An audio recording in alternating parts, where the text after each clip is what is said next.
Hello guys, welcome back to my channel sign with Nikhil में।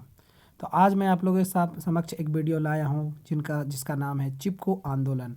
और ये बहुत ही इम्पोर्टेंट टॉपिक है हमारे इंडियन हिस्ट्री में और आपको इसके बारे में जानकारी होना चाहिए क्योंकि एक पर्यावरण के रिलेटेड आंदोलन है और आपको पता है कि पर्यावरण हमारे जीवन में क्या इम्पोर्टेंट रोल निभाता है। तो मैं आपको एक ब्रीफ डिस्कशन दूंगा कि ये आंदोलन क्यों हुआ और इसमें कौन कौन लोगों ने पार्टिसिपेट किया था और इसका क्या परिणाम हुआ और इसका निष्कर्ष भी मैं आप लोगों के साथ डिस्कस करूंगा। तो इसमें क्या क्वेश्चन बन सकता है ये मैं पहले आपको बता दूं। चिपको आंदोलन से आप क्या समझते हैं, या फिर चिपको आंदोलन के बारे में एक शॉर्ट ब्रीफ नोट्स लिखिए। ठीक है, ये से पूछ सकते हैं। तो आइए हम देखते हैं सबसे पहले इसका परिचय। पर्यावरण संरक्षण के उद्देश्य से भारत में समय समय पर कई आंदोलन हुए, जैसे चिपको आंदोलन, अधिको आंदोलन, चिल्का बचाओ आंदोलन, साइलेंट घाटी आंदोलन, नर्मदा बचाओ आंदोलन आदि। ये सारे जितने भी थे ये पर्यावरण रिलेटेड आंदोलन हुए थे हमारे भारत में। इसमें चिपको आंदोलन 1973 में एक महत्वपूर्ण छाप छोड़ी। और यह चिपको आंदोलन कब हुआ था, किस ईस्वी में? 1973 ईस्वी में यह चिपको आंदोलन हुआ था। यह आंदोलन 1973 में उत्तराखंड के हिमालयी क्षेत्र में शुरू हुआ और दुनिया भर में कई भविष्य के पर्यावरण आंदोलन के लिए एक रैली स्थल बन गया। अब क्या हो गया, ये एक छाप छोड़ दिया चिपको आंदोलन, और इसी के रिगार्डिंग बाकी जितने भी पर्यावरण में जो भी आंदोलन हुए उसमें इनका बहुत अच्छा रोल रहा था। और ये एक आप बोल सकते हैं कि पृष्ठभूमि की तरह रह गया था। ठीक है, अब इसका क्या पृष्ठभूमि रहा, ये कैसे स्टार्ट हुआ, ऐसा क्या कारण था कि लोगों को चिपको आंदोलन की तरफ बढ़ना पड़ा और इसका चिपको आंदोलन नाम क्यों पड़ा? क्योंकि इसका चिपको आंदोलन नाम इसलिए पड़ा क्योंकि गांव की औरतें और लोगों ने पेड़ को से चिपक के, जिसको हम बोलते हैं गले लगाना, पेड़ को गले लगा के एक सर्कल के तौर पे बन के पेड़ों को रक्षा किया और इसी की वजह से इसका नाम चिपको आंदोलन पड़ गया था। अब ये पृष्ठभूमि देख लेते हैं कि ये आंदोलन स्टार्ट क्यों करना पड़ गया लोगों को, ये देखते हैं। जयप्रकाश नारायण और सर्वोदय आंदोलन से प्रेरित होकर वर्ष 1964 में दसोली ग्राम स्वराज संघ गोपेश्वर में गांधीवादी सामाजिक कार्यकर्ता चंडी प्रसाद भट्ट द्वारा स्थापित किया गया था, जिसका उद्देश्य छोटे उद्योग स्थापित करना था। ठीक है, जंगल के संसाधनों का उपयोग करना था। बाद में इसका नाम बदलकर 1980 ईस्वी में मूल दसोली ग्राम स्वराज संघ कर दिया गया।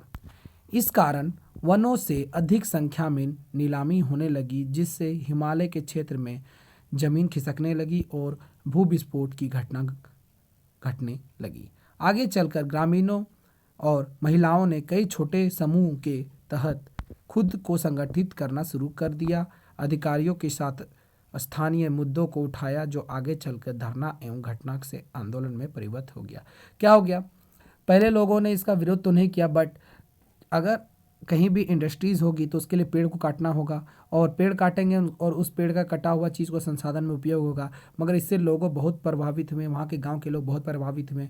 और क्या हुआ कि ज़मीन में धंसने का, ज़मीन में भूकंप आने का कार्यक्रम स्टार्ट होने लगा, और इससे लोगों को बहुत ही तकलीफ हुई और लोगों ने एक गुट बनाया और इसके विरुद्ध एक धरना प्रदर्शन किया, और बाद में धरना प्रदर्शन जाके एक आंदोलन का रूप ले लिया। ठीक है, तो इसका ये कारण था। अब चिपको आंदोलन में क्या क्या हुआ इसको हम देख लेते हैं डिटेल में। चिपको आंदोलन 1973 ईस्वी में उत्तराखंड के हिमालयी क्षेत्रों में प्रारंभ हुआ।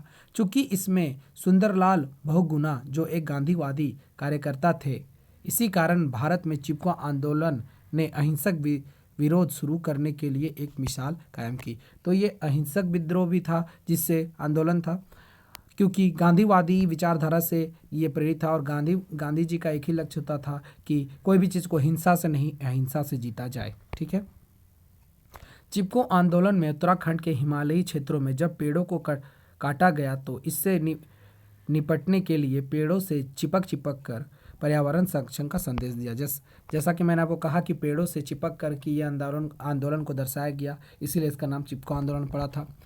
चिपको आंदोलन की सबसे प्रमुख विशेषताओं में से एक महिला ग्रामीणों की सामूहिक भागीदारी थी और इस आंदोलन में महिलाओं ने बहुत ही बढ़ चढ़ के भाग लिया था। महिला और पुरुष दोनों कार्यकर्ताओं ने चिपको आंदोलन में महत्वपूर्ण भूमिका निभाई, जिसमें अब कुछ नाम मैं आप लोगों के सामने रख देना चाहता हूं ताकि ये मुख्य लोग थे और मुख्य महिलाएं थी जो इस आंदोलन में भाग लिए थे, जिसमें थे सुंदरलाल बहुगुणा, गौरा देवी, सुदेशा देवी, बचनी देवी, चंडी प्रसाद भट्ट, गोविंद सिंह रावत, रामगेर सिंह विष्ट, कनश्याम रसूली, ठीक है, रलूड़ी आदि महत्वपूर्ण कार्यकर्ता थे।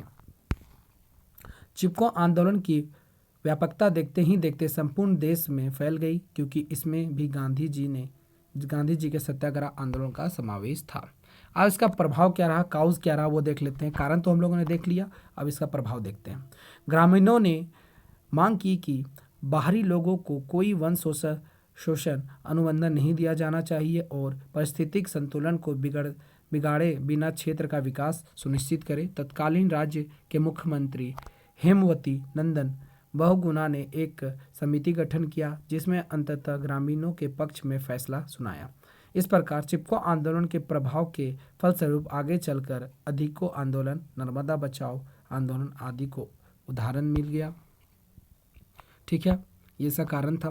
अब इसका निष्कर्ष देख लेते हैं। उपसंहार: उपयुक्त विवरणों के आधार पर हम कह सकते हैं कि चिपको आंदोलन ने भारत में इतिहास के पर्यावरण संरक्षण के क्षेत्र में अमिट छाप छोड़ी। ये सही बात है, बहुत ही अमिट छाप छोड़ी थी और संपूर्ण विश्व को पर्यावरण संरक्षण का प्रभावशाली संदेश दिया। ठीक है, इस आंदोलन को आगे चलकर 1987 ईस्वी में राइट लाइवलीहुड अवार्ड से भी सम्मानित किया गया, जिसका उद्देश्य भारत के प्राकृतिक संसाधनों के संरक्षण, बहाली और पारिस्थितिकी रूप से ध्वनि उपयोग के प्रति संपूर्ण भाव था। चिपको आंदोलन के कार्यकर्ता चंडी प्रसाद भट्ट को 1982 ईस्वी में रेमन मैगसेसे पुरस्कार एवं सुंदरलाल बहुगुणा को 2009 में पद्म विभूषण से सम्मानित किया गया। इन घटनाओं से भी हम चिपको आंदोलन की प्रसिद्धि का पता लगा सकते हैं।